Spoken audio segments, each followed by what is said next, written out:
Hello friends, இன்றைக்கி நம்ம சூப்பரான சிக்கன் செட்டிநாட் எப்படி பண்ணுறதுன்னு பார்க்கலாம். இதுக்கு தேவையான மசாலா இன்க்ரீடியன்ட்ஸ் வச்சு பார்த்துடலாம்.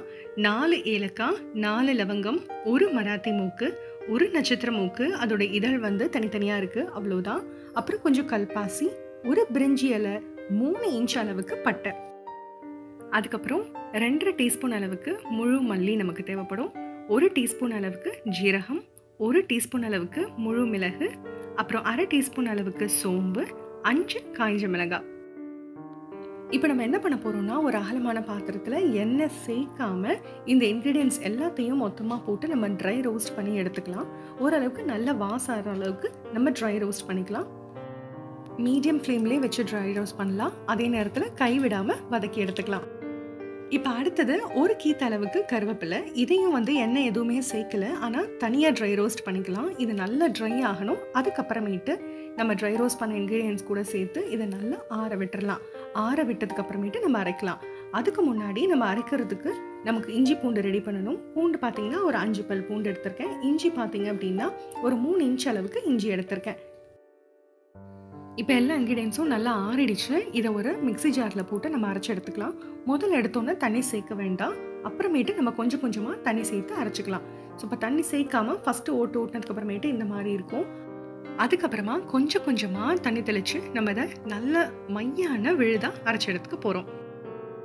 இந்த விழுதை வந்து நல்ல ஸ்மூத்தான பேஸ்ட்டாக அரைச்சி எடுத்துக்கணும். அப்போ தான் நம்மளோட கிரேவி வந்து ரொம்ப ஸ்மூத்தான கன்சிஸ்டன்சியில் நமக்கு கிடைக்கும். அடுத்து நமக்கு தேங்காய் பேஸ்ட்டு ரெடி பண்ணணும். இந்த தேங்காய் பேஸ்ட்டு ரெடி பண்ணுறதுக்கு முன்னாடி கசகசா ஒரு 1/2 டீஸ்பூனும், ஒரு 6 முந்திரி பருப்பு உடைச்சி கொஞ்சமாக தண்ணி சேர்த்து ஊற வச்சிடலாம். அப்போ நம்ம அரைக்கும் போது ரொம்ப மையான விழுதாக நமக்கு கிடைக்கும். செட்டிநாடு சிக்கன் பொறுத்த வரைக்கும் நம்ம தேங்காயை வந்து வறுத்துட்டு அதுக்கப்புறமேட்டு அரைச்சோம்னா அந்த ஒரிஜினல் டேஸ்ட்டு அப்படியே நமக்கு கிடைக்கும்.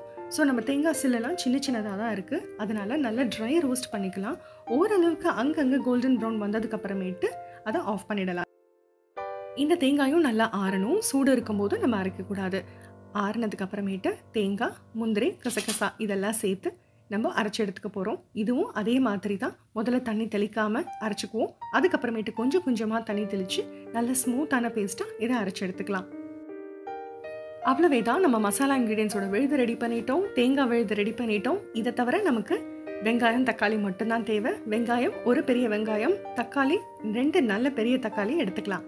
இப்போ நம்ம தாளிக்க ஆரம்பிச்சிடலாம். இது சிக்கன் ப்ரிப்பரேஷன்றனால நல்லெண்ணெயில் செய்கிறது ரொம்ப நல்லது. ஸோ இப்போதைக்கு எண்ணெய் பார்த்தீங்க அப்படின்னா ஒரு 7லேருந்து 8 டீஸ்பூன் வந்து நல்லெண்ணெய் சேர்த்துருக்கேன். எண்ணெய் நல்லா சூடாகட்டும். அதுக்கப்புறமேட்டு நம்ம பெரிய வெங்காயத்தை இந்த மாதிரி பொடியாக கட் பண்ணி போட்டுக்கலாம். ரொம்ப பொடியாக இருக்கணும்னு அவசியம் இல்லை, ஆனால் நீளமாக கட் பண்ண வேண்டாம். அது கூட சேர்த்து கருவேப்பிலையும் போட்டுடலாம். வெங்காயம் நல்லா பொன் நிறம் வர அளவுக்கு நம்ம வந்து வதக்கணும். அதுக்கப்புறமேட்டு தான் நம்ம தக்காளி சேர்க்கணும். தக்காளியும் நல்லா வதங்கட்டும். ஓரளவுக்கு இந்த வெங்காயம் தக்காளிலாம் வதங்கி எப்படி எண்ணெய் வந்து திரிய ஆரம்பிச்சிருச்சு பார்த்தீங்களா? இந்த டைமில் தான் நம்ம அரைச்சி வச்சிருந்த மசாலா விழுதை இதில் சேர்க்க போகிறோம். மசாலா விழுது சேர்த்ததுக்கு அப்புறமேட்டு இதில் ஒரு 1/4 டீஸ்பூன் அளவுக்கு மஞ்சத்தூளும் 2 டீஸ்பூன் அளவுக்கு உப்பும் சேர்த்துருக்கேன்.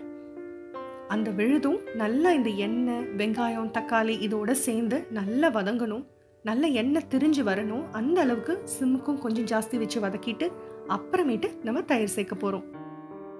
தயிர் பார்த்தீங்கன்னா ஒரு நல்ல 3 டேபிள் ஸ்பூன் அளவுக்கு தயிர் சேர்த்தாச்சு. தயிர் சேர்த்த உடனேயுமே வந்து சிம் பண்ணிட்டு இந்த மாதிரி நல்லா கிண்டி விட்டுருங்க. அப்போ தான் தயிர் வந்து அங்கங்கே கட்டி குட்டியாக நிற்காது. இப்போ எல்லா இன்க்ரீடியன்ஸும் சேர்ந்து இந்த மாதிரி நல்லா எண்ணெய் தெரிஞ்சு வர அளவுக்கு இதை நல்லா கொதிக்க விடுங்க.